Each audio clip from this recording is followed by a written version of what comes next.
మంచి కార్యక్రమం. గ్రామీణ వ్యవస్థ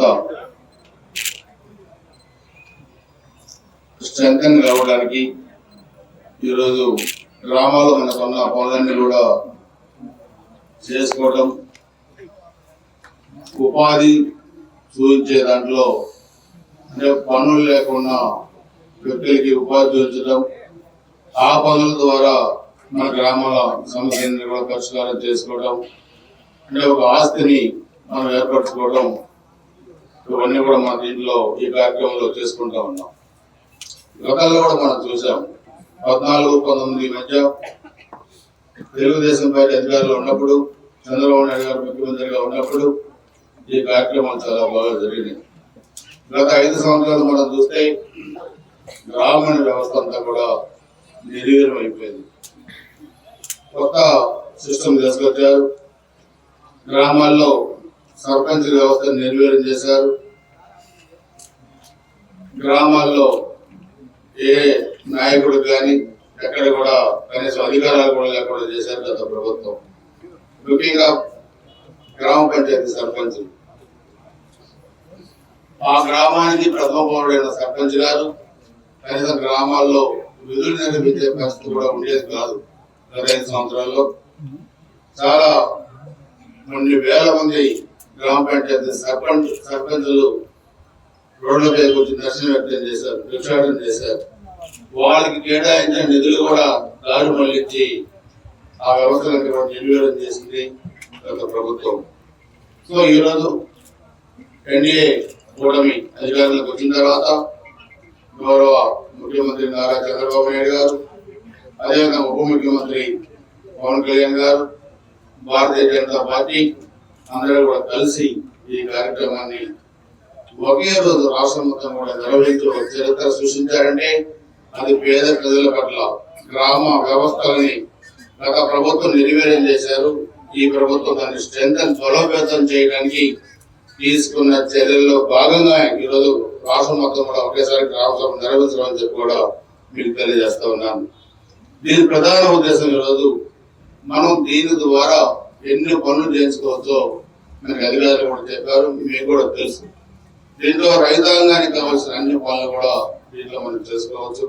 గ్రామాల్లో సీసీ రోడ్ల దగ్గర నుంచి, డ్రైన్స్ దగ్గర నుంచి, పొలాలకు వెళ్ళే రోడ్ల దగ్గర నుంచి కూడా చెరువులు పూడికి దగ్గర కానీ పట్టకాలలో బాగు చేసుకోవడం కానీ అన్ని కూడా మనం ఈరోజు యంత్రాలు ఉపయోగించకుండా మనం ఈ నిధుల ద్వారా కూడా ఈ గ్రామాలను కూడా మనం బాగు చేసుకోవచ్చు, అభివృద్ధి చేసుకోవచ్చు. సో మనం ఈ కార్యక్రమాన్ని ఈరోజు మన కలెక్టర్ గారు కూడా మనకు మండలం కూడా 2 కోట్ల రూపాయలు ఎన్ఆర్జీఎస్ నిధులు కూడా ఇచ్చారు. ఇంకా కూడా మనకి నిధులు చాలా వస్తాయి. నేను మీ అందరికీ చెప్పేది, మన గ్రామాన్ని ఒక యూనిట్ గా తీసుకెళ్ళి మన నియోజకవర్గంలో అభివృద్ధి కార్యక్రమాలు కూడా మనం చేసుకోవాల్సిన అవసరం ఉంది. మీకు తెలుసు 14-19 నుంచి మనం ఎలాంటి అభివృద్ధి చేసాము నియోజకవర్గంలో అందరూ కూడా మీకు తెలుసు. కానీ గత 5 సంవత్సరాలు అభివృద్ధి పడగనబడింది. సో ఈరోజు మళ్ళా 2.5 నెలలే నా ప్రభుత్వం వచ్చి రాబోయే 5 సంవత్సరాలు మా నియోజకవర్గ అభివృద్ధికి ఒక ప్రణాళికలు కూడా రూపొందించబోతా ఉన్నాం.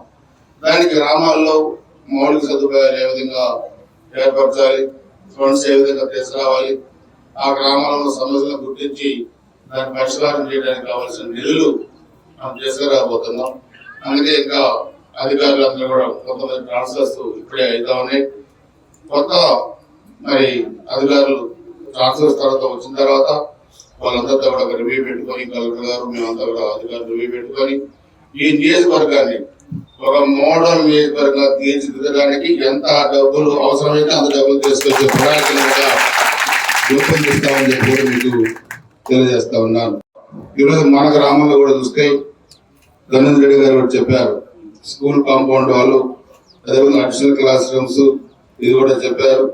సోదరులు జనసేన పార్టీ గ్రామ అధ్యక్షులు ఎస్ఐఎల్ గారు కూడా ఎలక్ట్రిసిటీ సమస్యలు కానీ అదేవిధంగా కొన్ని రోడ్ సమస్యలు కూడా చెప్పారు. తప్పకుండా మీరు ఒకసారి చూస్తే పొలాలకు వెళ్ళే రోడ్లు, లింక్ రోడ్స్ ఎక్కడ కూడా గత ప్రభుత్వం ఎక్కడ కూడా నిధులు కేటాయించలేదు. ఇది మార్కెట్ యార్డ్ ద్వారా మనం నిధులు కేటాయించుకోవచ్చు. అదేవిధంగా ఇంకొక మార్గం కూడా దీనికి ఉంది, నబార్డ్ నిధులు కూడా దీనికి మనం తీసుకురావచ్చు. నేను నబార్డ్ వాళ్ళతో కూడా మాట్లాడుతున్నాను. మొత్తం కూడా దీంట్లో ఎన్ని నిధులు అవసరమైతే అన్ని నిధులు కూడా దీంట్లో తీసుకురావాలి. ఒకటి ఈ లింక్ రోడ్స్, పొలాలకు వెళ్ళే లింక్ రోడ్స్ అన్ని కూడా వాటి తార్ రోడ్లుగా మార్చడం. అదేవిధంగా లిఫ్ట్ ఇరిగేషన్ స్కీమ్స్ కూడా మనం చూస్తే నాబార్డు ద్వారా మనకి ఇవ్వబోతా ఉన్నారు. ఈ మండలంలో కూడా మనం చూస్తే ఇప్పుడు మోజూపాడు నుంచి దాన్ని ఎక్స్టెన్షన్ చేయడం ద్వారా కొత్తపాలెం, మాతవరం, మల్లవోలు, పిల్లుట్ల దీనికి ఎన్ని నిధులైనా ఖర్చు చేసి లిఫ్ట్ ఇరిగేషన్ తీసుకురాబోతా ఉన్నాం అని చెప్పి కూడా తెలియజేస్తా ఉన్నాను. అదేవిధంగా గ్రామాల్లో పంచాయతీ బిల్డింగ్స్ కానీ, high school additional class rooms కానీ, లేదా అంగన్వాడీ కేంద్రాలు కానీ అవన్నీ కూడా ఇప్పుడు మనం చూస్తే సూపర్ 6 పథకాల్లో కూడా మనకి చాలా కార్యక్రమాలు కూడా దీంట్లో ఇన్వాల్వ్ చేశారు. ఈరోజు మీరు కూడా చూస్తే ఈనాడు పేపర్లో కూడా చాలా విప్లవం కూడా అవన్నీ కూడా రాశారు. మనకు కూడా గైడ్ లైన్స్ వచ్చినాయి.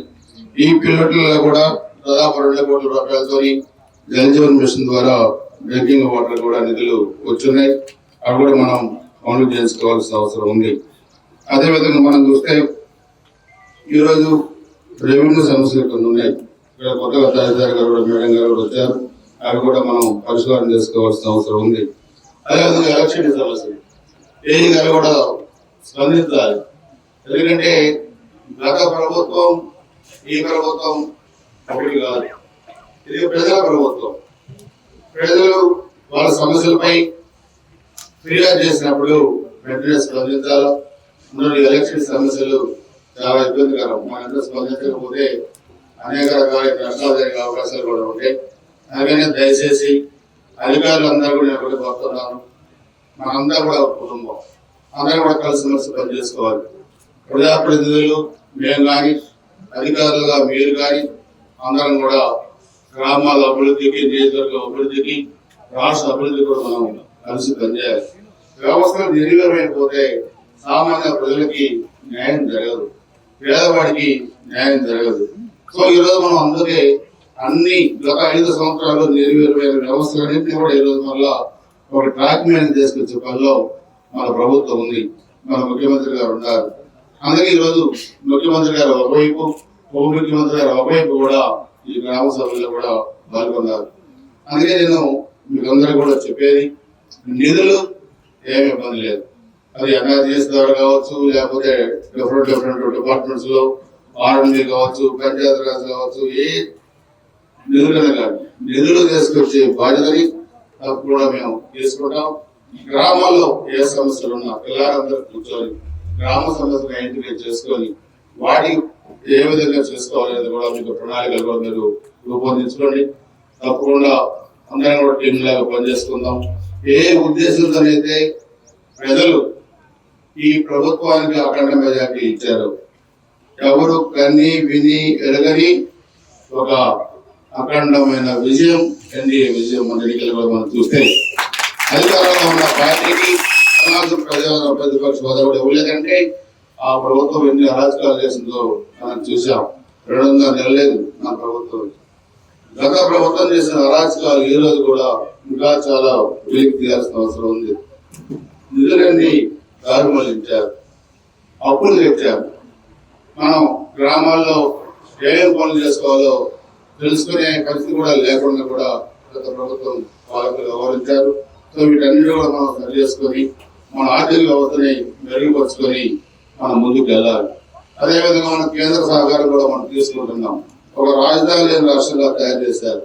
ఈరోజు మన గుంటూరు జిల్లాలోనే రాజధాని ఉంటే గత 5 సంవత్సరాల రాజధాని కులాలంటే కట్టారు, మతాలంటే కట్టారు, పార్టీలు అంటే కట్టారు, దాన్ని నిర్వీర్యం చేశారు. సో మరలా ఈరోజు కేంద్ర సహకారం తీసుకొని మనం రాజధానిని మనం నిర్మించుకోవాల్సిన అవసరం ఉంది. పోలవరాన్ని నిర్మించుకోవాల్సిన అవసరం ఉంది. పులికతను బలోపేతం చేసుకోవాల్సిన అవసరం ఉంది. సాగునీటి వ్యవస్థల్ని ఈరోజు మనం చూస్తే కెనాల్స్ అన్ని కూడా మొత్తం కూడా ఊడుకుంది, జమ్ము పట్టింది. అవి కూడా జంగిల్ క్లియరెన్స్ కూడా చేసుకోవాల్సిన అవసరం ఉంది. దాన్ని కూడా నిధులు తీసుకొస్తా ఉన్నాం. రోడ్లన్నీ అస్తవ్యస్తంగా ఉన్నాయి. ఒకటి కాదు, ఈరోజు వ్యవస్థలన్నీ కూడా నిర్వహణ చేసిన గత ప్రభుత్వం ఈ తప్పులన్నీ కూడా సరిదిద్దే పనిలో ఈరోజు మన ప్రభుత్వం, మన కూటమి ప్రభుత్వం ఉంది. దయచేసి మీరందరూ కూడా ఇది ఆరంభం మాత్రమే. మనగా చేయాల్సిన పనులు చాలా ఉన్నాయి. ఆర్థికంగా ఇబ్బందులు కూడా చాలా ఉన్నాయి. రాష్ట్రంలో ఏ ఇబ్బందులు ఉన్నా నేను మీ అందరూ చెప్పేది ఒకటి, 1994లో నేను మొట్టమొదటిసారిగా ఎమ్మెల్యే అయినప్పుడు ఏ విధంగా ఆదరించారో ఇప్పుడు కూడా అదే ఆదరణ మీరు చూపించారు. మన ఎన్నికల్లో కూడా ఒక వ్యక్తి మరి చిన్న వయసులోనే ఎమ్మెల్యే అవకాశం వచ్చిందంటే ఒక నియోజకవర్గంలో 7 సార్లు ఓటు చేసే అవకాశం మీకు కల్పించాలని నేను మీకు రుణపడి ఉన్నానని చెప్పి కూడా తెలియజేస్తున్నాను. ఎమ్మెల్యేలు వస్తుంటారు పోతుంటారు, కానీ ఒక వ్యక్తి ఇంత 35 సంవత్సరాలు సుదీర్ఘ అనుబంధం ఒక నియోజకవర్గం ఉందంటే అది నా తల్లిదండ్రులు నాకు ఇచ్చిన ఆశీస్సులు కావచ్చు, మీకు మీరు ఇచ్చిన ఆశీస్సులు కావచ్చు, అదంతా కూడా నేను గుర్తుపెట్టుకుంటాను. నేను ఫ్యాక్షన్ ఎప్పుడు కూడా ఎక్కడికి చేయలేను. 14-19 మధ్య మనం చూస్తే ఆ రోజు నేను అధికార పార్టీ ఎమ్మెల్యే ఉన్నప్పుడు ఒక వైసీపీ కార్యకర్త కూడా చనిపోలేదు. కానీ లాస్ట్ 5 years చూస్తే 11 మంది తెలుగుదేశం పార్టీ కార్యకర్తలు చంపారు. 8 మంది చిన్నపిల్లలు మైనింగ్ ముందులో పడి చనిపోయారు. అత్యాచారాలు చేశారు, ఆస్తులు ఆక్రమించుకున్నారు, రెవెన్యూ భూములు మరి రికార్డులు మార్పించుకొని బ్యాంకుల్లో పెట్టి డబ్బులు తీసుకున్నారు. చంద్రబాబు నాయుడు గారు అలాగే మన ఉప ముఖ్యమంత్రి కొండల పవన్ కళ్యాణ్ గారు గ్రామాల రాష్ట్రానికి పట్టుకోవాలనే ఉద్దేశంతో ఏ గ్రామంలో జరగాల్సిన పనినా కార్యకర్తలు నాయకులు అందరూ కలిసి రోడ్డు క్యాంపెయిన్ చేయడం జరిగింది సార్. ఆ రోడ్డు క్యాంపెయిన్ లో భాగంగా మనం పిల్లకి నుంచి మాచవరం వెళ్ళే రోడ్డు చాలా అంధకారంగా ఉంది సార్. ఇంకేంటంటే మన మండలం మాచవరంలో మనకు పోలీస్ స్టేషన్ ఉంది. అక్కడ